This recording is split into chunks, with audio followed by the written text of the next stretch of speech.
1907 में all India Jat महासभा का गठन हुआ। जाट ने अंगड़ाई ली और जाट ने तय किया कि अब ये जुल्म बर्दाश्त नहीं होगा, और उसी का नतीजा था कि सीकर में जब चौधरी छोटूराम आए थे, 1.25 लाख जाट पलकटी और कुआड़ी लेके उस सिस्टम को खत्म करने के लिए खड़ा हुआ था। समाज में हमको समाज ठीक होगा तो जाट ठीक होगा, और जाट ही नहीं रहेगा तो फिर करेंगे क्या इस धंधे का। बच्चों को जाट बनाओ भाई, बताओ हम जाट हैं, हम अन्याय से लड़ते हैं, हम पोप और पाखंड में नहीं पड़ते हैं, हम मेहनत करते हैं, हम हर उसके साथ हैं जिसका कोई नहीं है उसके साथ हैं हम। वो कौम है हमारी, वो जाट है हम। एक विधायक जी पूर्व मंत्री थे, वो कहने लगा अगर नियम अनुसार होगा तो कार्य हो जाएगा। अरे आपको नियम तोड़ने के लिए भेजा विधानसभा में, जो नियम हमारे अनुसार नहीं है, जो नियम हमारे अनुसार नहीं है उसको बदल दो, इसलिए विधानसभा बनाई जाती है। क्या होता है नियम अनुसार नहीं होगा, लेकिन लाखों जाट बैठे हैं और नियम बताया जा रहा है। एक दिन हम एक काम से गए, चौधरी देवीलाल जी के यहाँ बैठे थे, बोला हर्षवर्धन आजा भाई, ये बच्चे आए इस काम के लिए। तो हर्षवर्धन कहने लगा जी ऐसा कोई नियम नहीं है। कहने लगा वो नियम जो नहीं है ना उसको ले आओ, उसको बदल देंगे हम, काम तो यही होगा जो ये कह रहा है। एक किसान आंदोलन 1906 में हुआ था जिसको अजीत सिंह ने लड़ा था, पगड़ी संभाल जट्टा का नारा दिया था, वो भी आपने चलाया था। और एक 13 महीने का आंदोलन जीता, वो भी आपने चलाया था, उसके भी अगुवा आप थे, अगले पैर आप थे उस आंदोलन के। और फिर इस देश में कोई क्रांति आएगी तो वो जाट के बिना आ ही नहीं सकती, कोई किसी में दम ही नहीं। औरंगजेब ने दिल्ली पे राज किया, उस किले से मेरा गांव 15 किलोमीटर दूर था। मैं आज भी युद्धवीर सिंह हूं, इसलिए हूं कि मेरी कौम में वो ताकत थी कि उनके हलक में लठ देते थे हम। कईयों ने कहा बोले औरंगजेब ये औरंगजेब, और क्या था औरंगजेब? औरंगजेब का दादा था अकबर, उसका मकबरा था सिकंदरा में। पहले तो हमने लाल किला जो आगरे में है उस पे कब्जा किया, उसमें भूसा भर के आग लगाई, भूसा भर के आग लगाई उसके किले में, और उसके दादा की हड्डियों को निकाल के आग के हवाले कर दिया। ये थी जाट की ताकत औरंगजेब के सामने। आज मैं बहुत पोस्ट पढ़ता हूं, बोला 40 साल पीछे सब ये हो जाएंगे, 40 साल एक ओंकार मारी बेहोश हो जाएंगे, पता नहीं चलेगा इस देश में कहां था। किसको डरा रहे हो भाई? और जो कभी लड़े नहीं उनका क्या मर्द बनाना, और वो क्या मर्द बनेंगे। लेकिन उत्तर भारत की तो गारंटी हम लेते हैं, जब तक जाट मौजूद है किसी से डरने की जरूरत नहीं है। जाट को अपनी जाति नहीं बतानी पड़ती। जाट जब सड़क पे जा रहा है तो उसकी कद काठी, उसकी चाल डाल, उसका चेहरा मोहरा देख के आदमी समझ जा रहा है जाट है। आज इस जाट कुंभ में पृथ्वी की सबसे श्रेष्ठ कौम यहां पे उपस्थित, ये मैं नहीं कह रहा हूं, भगवान शंकर से पार्वती ने कहा कि ये जाट कौन? भगवान शंकर ने कहा कि पृथ्वी की सर्वश्रेष्ठ कौम, महाबलवान, युद्ध में दुश्मन के छक्के छुड़ाने वाली कौम, न्याय के लिए लड़ने वाली कौम जाट कहलाता। ये जाटों का कुंभ है। हमको अपनी कौम की गरिमा को बचाने के लिए यहाँ पे आत्म चिंतन करने के लिए यहाँ इकट्ठा हुए हैं। क्यों आज इसकी आवश्यकता पड़ी है, इस पे मनन करने के लिए इकट्ठा हुए हैं। मेरे से पूर्व बहुत से वक्ता आए, सबने अपने अपने तरीके से कौम को किस तरह से, अरे भाई मान जाओगे या पता नहीं क्या बात है भाई, वॉलंटियर कहाँ है?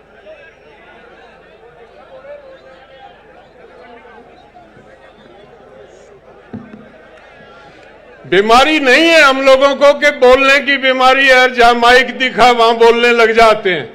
हम आए अपने भाइयों से बात करने के लिए, हम आए अपने संगठन के बिहाफ पे कोई एक कार्य नीति तय करने के लिए जिससे हमारे कौम के नौजवान को दिशा मिल सके। हमको बात करनी है, हमको चर्चा करनी है, हम कहाँ हैं, हमको जाना कहाँ है, वो रास्ता कौन सा। गंभीर विषय को लेकर चिंतन करने आए। मैं ऑल इंडिया जाट महासभा से पिछले 25 साल से जुड़ा हूं। 1998 में ऑल इंडिया जाट महासभा के अध्यक्ष दारा सिंह को चुना गया। दारा सिंह जी को चुनने के बाद राजा राम जी वहां पे मौजूद थे। यह चर्चा हुई। ऑल इंडिया जाट महासभा के 4 विषय तय किए थे चौधरी छोटू राम जी के जमाने में।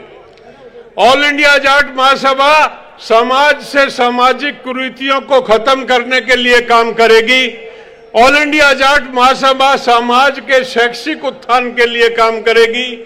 ऑल इंडिया जाट महासभा समाज की आर्थिक उन्नति के लिए काम करेगी। ऑल इंडिया जाट महासभा समाज के राजनीतिक हितों का ध्यान रखेगी।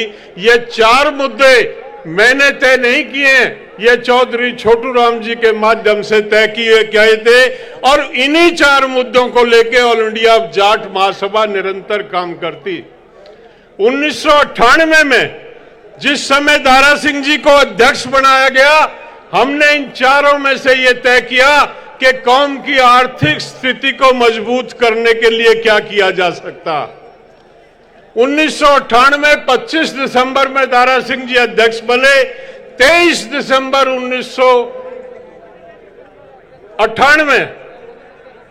25 सितंबर 1998 में वो अध्यक्ष बने और 23 दिसंबर 1998 में जोधपुर से चौधरी चरण सिंह के जन्मदिन के अवसर पर जाटों को आरक्षण चाहिए, ये लड़ाई शुरू हुई।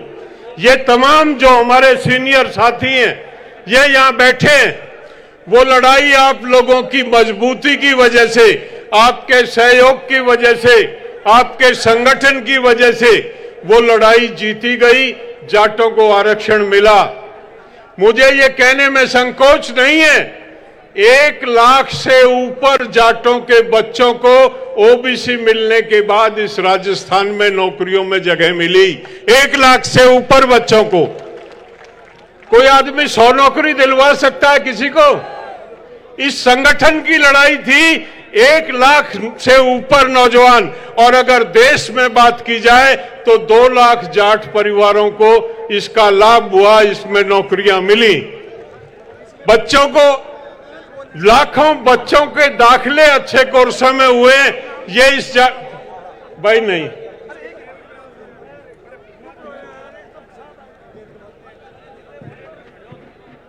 काम जब तक नहीं होगा, संस्था की उपयोगिता क्या? संस्था बनाई क्यों जाती है? संस्था का काम होता है कि वो समाज के हित में कार्य करे, कार्य योजनाएं बनाए। आज फिर ये क्यों नौबत आई? आज हम 23 साल के बाद उसी मैदान में फिर इकट्ठा हैं। कहीं कोई कमजोरी हमारे नेतृत्व को लगी, कहीं ना कहीं कोई खामी आई, कोई सुस्ती आई, कहीं ना कहीं धार कुंद हुई। उस धार को दोबारा से मजबूत करने के लिए ये आज का आयोजन किया गया। जिस तरह का राजनीतिक माहौल, जिस तरह का सामाजिक माहौल देश में बना हुआ, और सामाजिक माहौल में जिस तरह से हमारी कौम का नौजवान बह रहा, ये चिंता का विषय। अगर हमने अपने कौम के नौजवान को ये ना बताया कि हम कौन, हमारे पूर्वज कौन थे, हमारी क्या कुर्बानी इस देश और इस समाज के लिए है, वो बच्चे जानेंगे नहीं। बीच में एक युग आया था जब टेलीविजन के हिसाब से बच्चे बड़े होते थे, अब तो मोबाइल के हिसाब से बच्चे बड़े हो रहे हैं, उनको पता ही नहीं हम कौन है। हमारा इतिहास क्या है, हमारे पूर्वज क्या थे और किस प्रकार से उन्होंने संघर्ष करके इस कौम को श्रेष्ठ कौम के दर्जे को कायम रखा। जाटों ने हमेशा जाट की फितरत रही है। जाट ने हमेशा कर्म में विश्वास किया, जाट ने हमेशा मेहनत में विश्वास किया, जाट ने हमेशा पोप और पाखंड का विरोध किया। एक जमाना था तब सब जाट, तमाम देश का जो जाट था उसने बौद्ध धर्म को स्वीकारा था, क्योंकि वो पोप और पाखंड से दूर रहता था। एक समय फिर आया, 7वीं शताब्दी में 2.5 लाख जाटों का कत्ल किया गया था इस राजस्थान में। 2.5 लाख। माउंट आबू पे एक यज्ञ हुआ था, उस यज्ञ में एक जाति विशेष के लोगों ने एक जाति का जन्म दिया था और एक नया पोप और पाखंड इस प्रदेश में शुरू हुआ था। 1300 साल हमारे बुजुर्गों ने वो गुलामी सहन की। मैं यहां बताना नहीं चाहूंगा, डिटेल से बताऊंगा तो बहुत लंबा समय लगेगा। आपने अपने बड़ों से सुना होगा कि आज से 100 साल पहले की स्थिति क्या थी समाज में हमारी। हम कहां थे? क्योंकि हम पोप और पाखंड का विरोध करते थे और वो शक्तियां मजबूत हुई, उन शक्तियों ने मजबूर होके हमारे समाज का उत्पीड़न किया। ऑल इंडिया जाट महासभा का गठन होने के बाद 1907 में ऑल इंडिया जाट महासभा का गठन हुआ। जाट ने अंगड़ाई ली और जाट ने तय किया कि अब ये जुल्म बर्दाश्त नहीं होगा, और उसी का नतीजा था कि सीकर में जब चौधरी छोटूराम आए थे, 1.25 लाख जाट पलकटी और कुआड़ी लेके उस सिस्टम को खत्म करने के लिए खड़ा हुआ था। उसी जाट महासभा के आंदोलन का ये नतीजा था। चौधरी छोटूराम पूरे राजस्थान का उन्होंने दौरा किया, वो सर्वे सर्वा थे उस टाइम जाट महासभा के।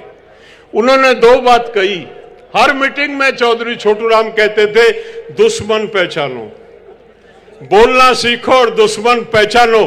बोलना तो सीख गया हमारा नौजवान, एक बात तो मान ली चौधरी छोटूराम की कि बोलना सीख गया, लेकिन दुश्मन नहीं पहचान पाए हम।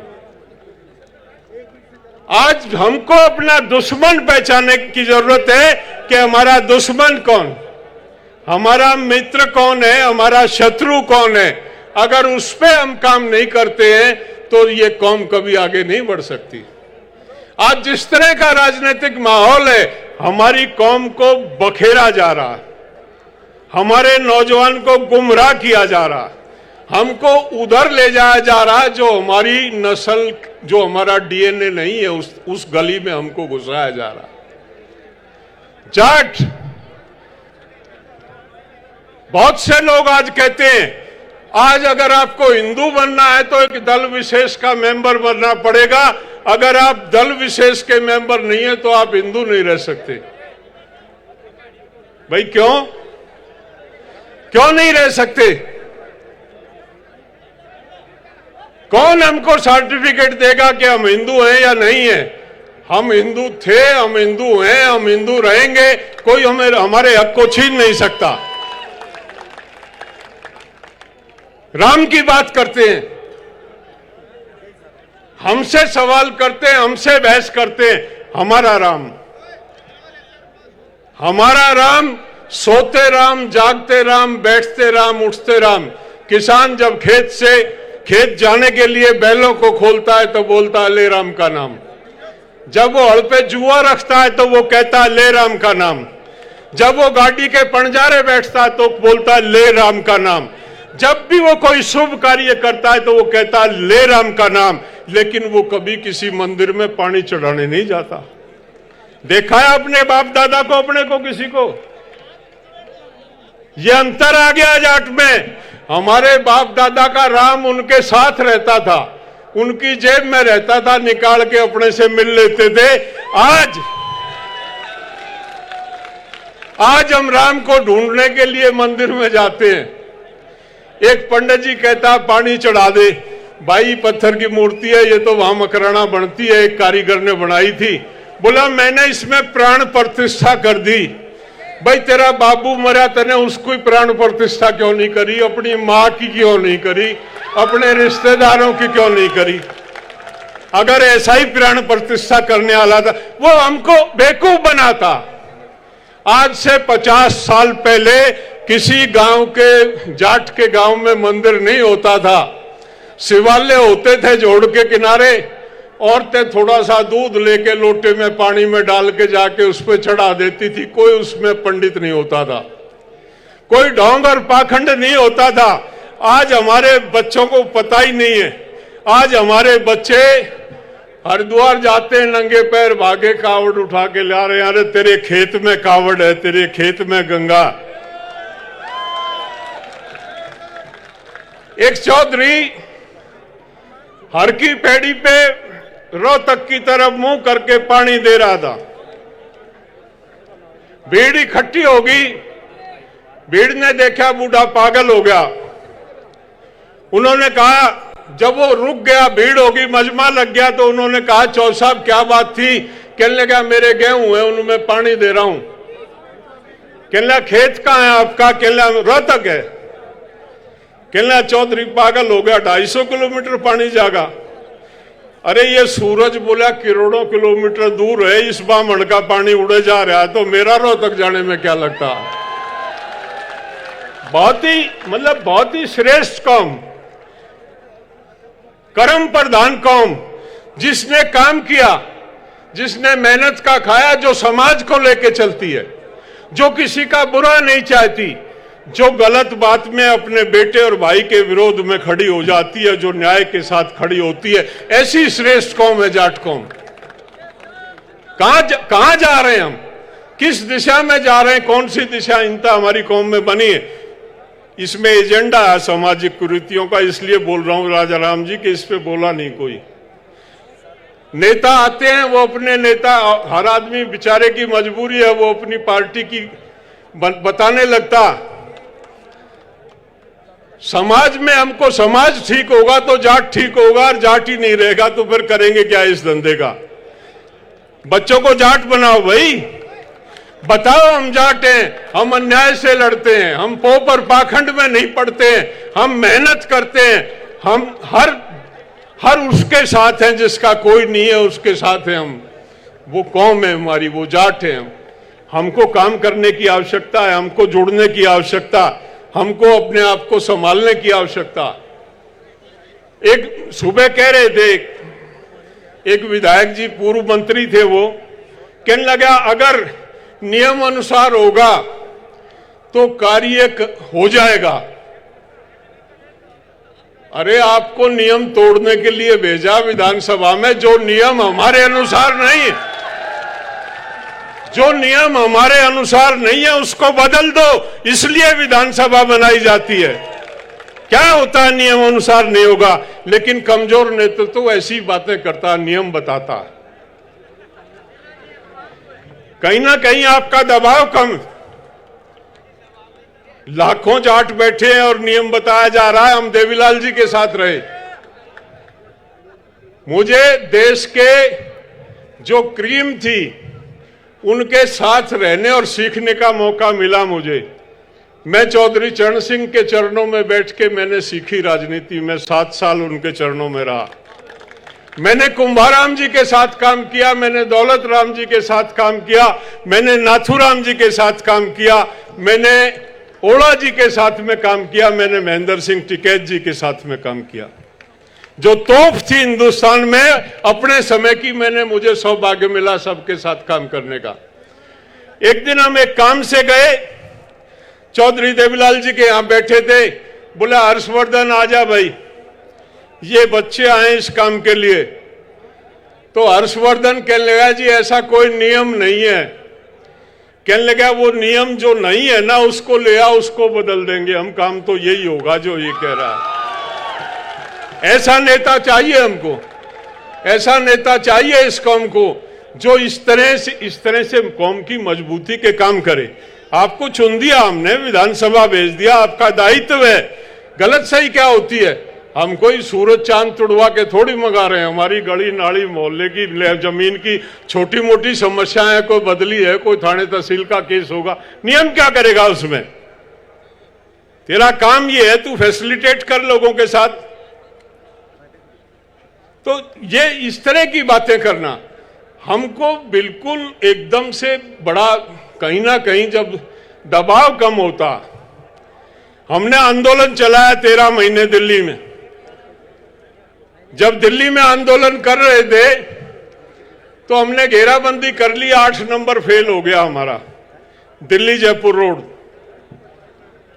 दिल्ली जयपुर रोड का जुआ पकड़ने के लिए कोई तैयार नहीं हुआ। मैं मीटिंग में बैठा था संयुक्त किसान मोर्चे की। मैंने कहा भाई ये बड़े बड़े नेता हैं, पहले तो हरियाणा जो पड़ता है इस बेल्ट में ये योगेंद्र यादव देखेगा, रेवाड़ी क्षेत्र इसका पड़ता है, फिर अलवर वाले देखेंगे, उसके बाद हम आगे वालों को दुखी करेंगे। तो उन्होंने हाथ उठा दिया कि हमारे बस की बात नहीं है।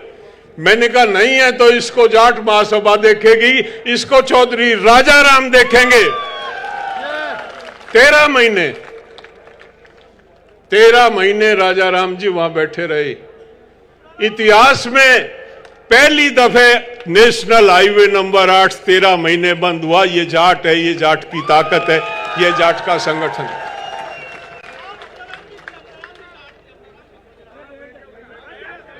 कुछ लोगों की आदत है, कुछों को बेचारों को बोलने की बीमारी कोई नहीं। कुछ लोगों को भेजा जाता कि सभा में व्यवधान उत्पन्न करना, क्योंकि आपके शुभचिंतक भी इस प्रदेश में ही रहते हैं, बाहर नहीं। तो लड़े हम, जीते हम। एक किसान आंदोलन 1906 में हुआ था जिसको अजीत सिंह ने लड़ा था, पगड़ी संभाल जट्टा का नारा दिया था, वो भी आपने चलाया था।